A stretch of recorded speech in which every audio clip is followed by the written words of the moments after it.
Hello friends, எல்லாருக்கும் வணக்கம். உங்கள் எல்லாரையும் மறுபடியும் சந்திக்கிறதுல ரொம்ப சந்தோஷம். இன்றைக்கி நம்மளோட பார்ட் 2 பிளேட்ஸ் கிச்சன் சேனலில் என்ன பார்க்க போகிறோம் அப்படின்னு பார்த்தீங்கன்னா, இன்றைக்கி 1 கிலோ மட்டனில் பிரியாணி எப்படி பண்ணுறது அப்படின்னு தான் நம்ம பார்க்க போகிறோம். நல்லா பர்ஃபெக்டான அளவுகளோட நல்லா உதிரியான பிரியாணி தம் போட்டு வீட்டிலேயே எப்படி ரெடி பண்ணுறது அப்படின்னு தான் நம்ம பார்க்க போகிறோம். இது பார்த்திங்கன்னா ஒரு 8லேருந்து 10 பேர் சாப்பிட்றதுக்கான அளவில் நான் இன்றைக்கி செஞ்சு காமிச்சிருக்கேன். அதனால் வீடியோ முதலேருந்து கடைசி வரை ஸ்கிப் பண்ணாமல் பாருங்கள். இப்போ வாங்க எப்படி பண்ணுறது அப்படின்னு பார்க்கலாம். முதல்ல நம்ம அரிசியை ஊற வச்சிடலாம். நான் இந்தியா கேட் பாஸ்மதி அரிசி எடுத்திருக்கேன் 1 கிலோ அளவுக்கு. இப்போ இந்த 1 கிலோ அரிசியை நம்ம ஏதாவது ஒரு பாத்திரத்தில் அளந்து வேறு ஒரு பாத்திரத்துக்கு மாற்றிக்கலாம். அப்போ நமக்கு அடுத்து தண்ணி அளந்து ஊற்றுறதுக்கு ஈஸியாக இருக்கும். அதுக்காக தான் நான் மெஷர்மெண்ட் கப்பில் அளந்து போட்டிருக்கேன். நீங்கள் உங்கள் வீட்டில் இருக்கிற எந்த பாத்திரம் வேணாலும் அளவுக்கு எடுத்துக்கோங்க. இப்போ இந்த 1 கிலோ அரிசி இந்த மெஷர்மெண்ட் கப்புக்கு 4.5 கப் அளவுக்கு வருது. இப்போ அரிசியெல்லாம் அளந்தாச்சு. இப்போ இதை ஒரு 2 வாட்டி தண்ணி ஊற்றி நல்லா கழுவி எடுத்துகிட்டு வந்துடலாம். இப்போ அரிசியும் நல்லா கழுவியாச்சு. இந்த அரிசி மூழ்கிற அளவுக்கு தண்ணி ஊற்றிட்டு ஒரு 20 நிமிஷத்துக்கு இதை நல்லா நம்ம ஊற விட்டுடலாம். இப்போ இது ஊறட்டும். அதுக்குள்ளே நம்ம இதுக்கு தேவையான மட்டனை வேக வச்சுக்கலாம். 1 கிலோ மட்டனை நல்லா கழுவி க்ளீன் பண்ணிவிட்டு அதை ஒரு குக்கரில் போட்டுக்கோங்க. இப்போ இது கூடவே ஒரு 1/2 டீஸ்பூன் அளவுக்கு மஞ்சள் தூள், அடுத்ததாக இந்த மட்டனுக்கு மட்டும் தேவையான அளவுக்கு உப்பு சேர்த்துக்கோங்க. கூடவே இந்த மட்டனில் கொஞ்சம் காரம் பிடிக்கணும். அதுக்காக இதிலேயே 1 டீஸ்பூன் தனி மிளகாய் தூளும் சேர்த்துக்கோங்க. சேர்த்துட்டு இந்த மட்டன் மூழ்கிற அளவுக்கு மட்டும் தண்ணி ஊற்றிக்கோங்க. ரொம்ப ஊற்ற வேண்டாம், கரெக்டாக இந்த மட்டன் மூழ்கிற அளவு இருந்தால் மட்டும் போதும். ஊற்றி நல்லா கலந்துட்டு குக்கரை மூடி விசில் போட்டுடலாம். ஒரு 4 விசில் விட்டிங்கன்னா போதும். உங்களுக்கு இந்த மட்டன் நல்லா வெந்துடும். இப்போ மூடி விசில் போட்டுடலாம். இப்போ 4 விசில் ப்ரெஷர் நல்லா கம்ப்ளீட்டாக அடங்கிருச்சு. இப்போ குக்கரை ஓப்பன் பண்ணி பார்க்கலாம். பாருங்கள், மட்டன்லாம் நல்லா வெந்திருக்கு. இப்போ இது அப்படியே இருக்கட்டும். நம்ம பிரியாணி பண்ண ஆரம்பிக்கலாம். 1 கிலோ மட்டன் 1 கிலோ அரிசி போட்டு பிரியாணி பண்ணுற அளவுக்கு நல்ல ஒரு பெரிய பாத்திரமாக எடுத்துக்கோங்க. நாம் இன்றைக்கி எடுத்துருக்கிற இந்த 1 கிலோ மட்டன் 1 கிலோ அரிசிக்கு பார்த்திங்கன்னா 200 ml வரை நெய்யும் எண்ணெயும் சேர்த்து ஊற்றினோன்னா கரெக்டாக இருக்கும். ஆனால் நான் இன்றைக்கி 120 ml எண்ணெயும் 30 ml நெய்யும் ஊற்றிருக்கேன். மொத்தம் 150 ml தான் ஊற்றிருக்கேன். எதுக்காக அப்படின்னா, நான் எடுத்துருக்கிற மட்டன் பார்த்திங்கன்னா கொஞ்சம் நல்லாவே கொழுப்பு கலந்து இருக்குது. அதனால் நான் எண்ணெய் நெய்யோட அளவை கொஞ்சம் கம்மி பண்ணி ஊற்றிருக்கேன்.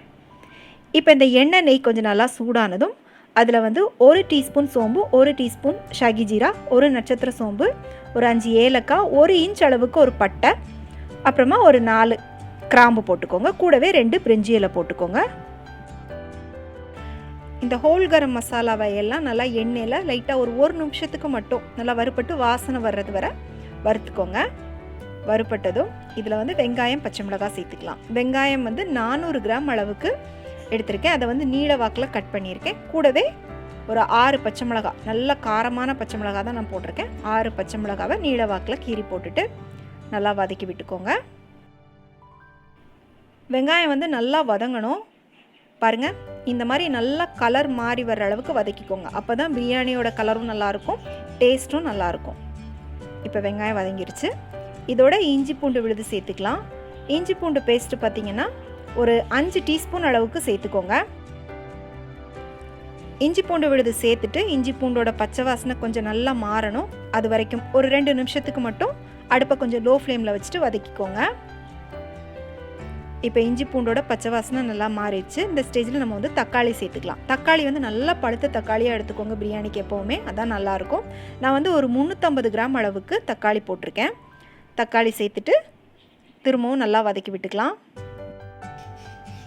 இந்த தக்காளியெல்லாம் நல்லா சாஃப்டாக வேகிற வரை வதக்கிக்கோங்க. தக்காளி வெந்ததும் இதில் 1 டீஸ்பூன் தனி மிளகாய் தூள், நம்ம ஏற்கனவே மட்டன் வேக வைக்கும் போதும் மிளகாய் தூள் சேர்த்துருக்கோம், அதை பார்த்துட்டு போட்டுக்கோங்க.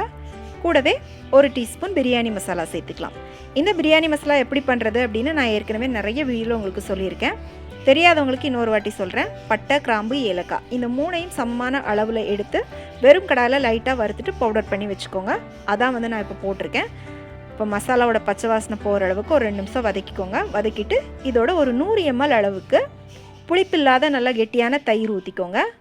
கூடவே நல்லா ஒரு 2 கைப்பிடி அளவுக்கு புதினா, 1 கைப்பிடி அளவுக்கு மல்லித்தழை சேர்த்துக்கோங்க. சேர்த்துட்டு நல்லா வதக்கி விட்டுக்கோங்க.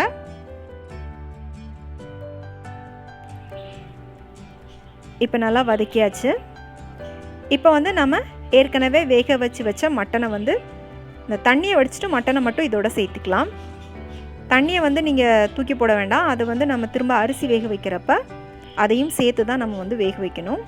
அதனால் தண்ணி எடுத்து தனியாக வச்சுக்கோங்க.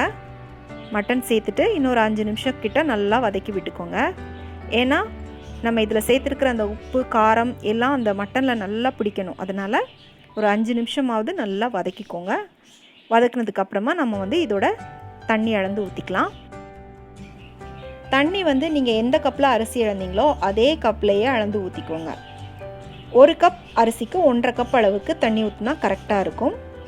இன்றைக்கி பார்த்திங்கன்னா நான் மொத்தம் 4.5 கப் அளவுக்கு அரிசி எடுத்திருக்கேன். அதனால் 7 கப் அளவுக்கு நம்ம தண்ணி ஊற்றிக்கலாம். முதல்ல மட்டன் வேக வச்ச தண்ணி அளந்து ஊற்றிக்கலாம். பார்த்திங்கன்னா மட்டன் வேக வச்ச தண்ணி 2.5 கப் அளவுக்கு வருது. இப்போ இது கூட எக்ஸ்ட்ரா தண்ணி சேர்த்து அதை 1 கப்பாக மாற்றிக்கலாம். இப்போ 3 கப் ஊற்றிருக்கோம். 4, 5, 6, 7 மொத்தம் 7 கப் ஊற்றியாச்சு. இப்போ இதை வந்து நல்லா கலந்து விட்டுக்கலாம். நம்ம வந்து அரிசியை நல்லா ஊற வச்சதுனால இந்த மெஷர்மெண்ட் தண்ணி ஊற்றுனீங்கன்னா உங்களுக்கு கரெக்டாக இருக்கும். ஊற வைக்கலை அப்படின்னா 1:2 அப்படிங்கிற மாதிரி ஊற்றிக்கோங்க. இப்போ இதில் வந்து தேவையான அளவுக்கு உப்பு சேர்த்துக்கலாம். கூடவே ஒரு பாதி லெமன் வந்து பிழிஞ்சு விட்டுக்கோங்க. இப்போ இதை வந்து நல்லா கலந்து விட்டுக்கோங்க. இப்போ இதை நல்லா கொதிக்கணும். கொதிச்சதுக்கு அப்புறமா தான் இதோட வந்து நம்ம அரிசி சேர்க்கணும். ஒரு சில அரிசி பார்த்திங்கன்னா வேகிறதுக்கு கொஞ்சம் அதிகமாக தண்ணி தேவைப்படும். அந்த மாதிரி அரிசினா நீங்கள் வந்து இன்னும் கொஞ்சம் கூட எக்ஸ்ட்ரா தண்ணி வச்சுக்கோங்க. இப்போ பார்த்திங்கன்னா நல்லா கொதிச்சிருச்சு. இந்த ஸ்டேஜில் நம்ம ஏற்கனவே ஊற வச்ச அரிசியை வந்து சேர்த்துக்கலாம். இப்போ நம்ம ஊற வச்ச அரிசி எல்லாத்தையுமே வந்து போட்டாச்சு. போட்டுட்டு லைட்டாக கலந்து விட்டுக்கோங்க. அரிசிலாம் உடையாத அளவுக்கு ரொம்ப கவனமாக லைட்டாக கலந்து விட்டுக்கோங்க. கலந்துட்டு ஒரு 2 நிமிஷம் வெயிட் பண்ணிங்கன்னா தண்ணி வந்து கொஞ்சம் நல்லா கொதிக்க ஆரம்பிச்சிரும். பாருங்கள், இப்போ வந்து கொதிக்க ஆரம்பிச்சிருச்சு. அரிசியும் தண்ணியும் பார்த்திங்கன்னா ஒரு கரெக்டான லெவலில் இருக்குது. இந்த ஸ்டேஜில் நம்ம வந்து இதை மூடி தம் போட்டுடலாம். தம் போடுறதுக்கு ஏதாவது தேவையில்லாத தோசைக்கல் இருந்துச்சுன்னா எடுத்து அதை வந்து அடுப்பில் வச்சுக்கோங்க. அதுக்கு மேலே இந்த பிரியாணி பண்ணி வச்சுருக்கிற பாத்திரத்தை வச்சுட்டு அந்த மூடிக்கு மேலே வெயிட்டாக ஏதாவது வச்சுக்கோங்க. ஒரு பாத்திரத்தில் தண்ணி கூட நீங்கள் வச்சுக்கலாம். இப்போ முதல்ல ஒரு 5 நிமிஷத்துக்கு அடுப்பை நல்லா ஹை ஃப்ளேமில் வச்சு அந்த தோசைக்கல்லை நல்லா சூடு பண்ணிக்கோங்க. தோசைக்கல் நல்லா சூடானதுக்கப்புறமா அடுப்பை அப்படியே கம்ப்ளீட்டாக லோ ஃப்ளேமுக்கு மாற்றி ஒரு 35 நிமிஷம் குக் பண்ணிங்கன்னா நம்ம பிரியாணி ரெடி ஆயிரும். இப்போ பாருங்கள், 35 நிமிஷம் கழித்து நான் மூடியை திறந்துருக்கேன். நம்மளோட பிரியாணி சூப்பராக ரெடி ஆயிடுச்சு. இப்போ இதை வந்து நம்ம மெதுவாக கலந்து விட்டுக்கலாம். அரிசியெல்லாம் உடையாத அளவுக்கு ரொம்ப மெதுவாக கலந்து விட்டுக்கோங்க. பாருங்கள், அரிசிலாம் பாருங்கள் எவ்வளோ அழகாக நல்லா நீளமாக இருக்குது. இந்த மாதிரி பெரிய பாத்திரத்தில் நம்ம பிரியாணி பண்ணுறப்ப பார்த்திங்கன்னா நமக்கு பிரியாணியோட அளவும் நல்லா அதிகமாக இருக்கிற மாதிரி இருக்கும். இப்போ வந்து திரும்பவும் பாத்திரத்தை மூடிடுங்க. இப்போ வந்து அடுப்பை ஆஃப் பண்ணிடுங்க. ஆஃப் பண்ணிவிட்டு திரும்பவும் இது மேலே வெயிட் வச்சுட்டு இன்னொரு 10 நிமிஷத்துக்கு அப்படியே விட்டுருங்க. இப்போ நம்மளோட பிரியாணி வந்து நல்லா கம்ப்ளீட்டாக ரெடி ஆயிடுச்சு. பாருங்கள், அரிசியெல்லாம் நல்லா ஒன்றோட ஒன்று ஒட்டாமல் உதிரியாக இருக்குது. கரெக்டான அளவில் நம்ம எண்ணெய் சேர்க்கும்போது ரொம்ப வந்து ஸ்டிக்கியாக இருக்காது. நீங்கள் வாங்குகிற மட்டனில் இருக்கிற கொழுப்பை வந்து நீங்கள் அனுசரித்து அதுக்கேற்ற மாதிரி நீங்கள் எண்ணெய் நெய் சேர்த்துக்கிட்டிங்கன்னா உங்களுக்கு பிரியாணியும் நல்லா உதிரியாக வரும். அதே மாதிரி ரொம்ப திகட்டவும் செய்யாது. நான் சொல்லிக் கொடுத்த இதே மெஷர்மெண்ட்டில் நீங்கள் வந்து பிரியாணி பண்ணும்போது ரொம்ப பர்ஃபெக்டாக வரும். கண்டிப்பாக ட்ரை பண்ணி பாருங்கள். இன்றைக்கி நம்ம பார்த்த இந்த பிரியாணி ரெசிபி உங்கள் எல்லாருக்கும் ரொம்ப பிடிச்சிருக்கும் அப்படின்னு நம்புகிறேன். பிடிச்சிருந்துச்சு அப்படின்னா மறக்காமல் லைக் பண்ணிவிட்டு உடனே உங்கள் ஃப்ரெண்ட்ஸ் அண்ட் ஃபேமிலிக்கு ஷேர் பண்ணுங்கள். மீண்டும் வேறொரு ரெசிபியோடு சந்திக்கிறேன். நன்றி, வணக்கம்.